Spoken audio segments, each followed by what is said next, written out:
လက်စားတော့ဖုန်းကြီးကြောင်းရဲ့နဘေးမှာဟုတ်ဆိုင်လမ်းတူသွားရအောင်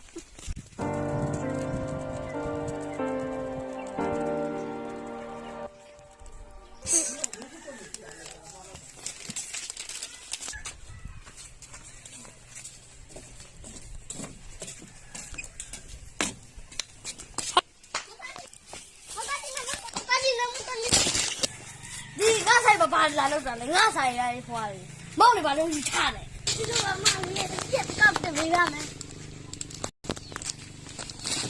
အမအတကူလာမေးပြစေရောမေးပါမေးပါလေကျမတို့အိမ်ငားချင်လို့ပါပါလေမငားလိုက်မယ်နော်လေညီမလေးမပတ်စံတရားမပေါင်းနဲ့မကြိုက်ပါနဲ့အဲ့လိုအဲ့ကြီး哦အမတရားတလားဘယ်တော့ပြရတလားသသိန်းချစ်တော့အမနည်းနည်းလေးရောရှောက်လို့မရဘူးလားမရဘူးအဲ့ဆိုအမငားလိုက်တော့နော်အဲ့ဒီဘက်လိုက်ခဲ့ညီမလေးလာလာအမကလေးချစ်စရာလေးတော့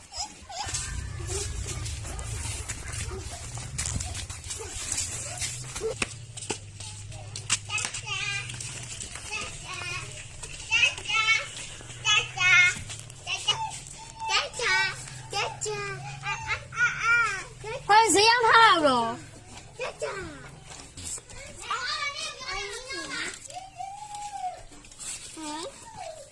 ရှာပြီကျွန်တော်နေရမယ့်အခန်း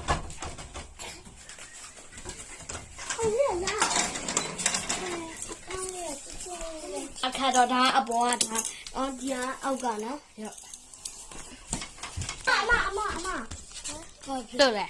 မမအလုံးမရှိလို့လေအမအလုံးခုလောက်ပေးပါလားအဲ့လိုပဲငါနင်းပေါ်အိမ်မှာဘာလို့ပဲဖြစ်အိမ်ပေါ်အလုပ်ပဲဖြစ်ရပါရှင်အမ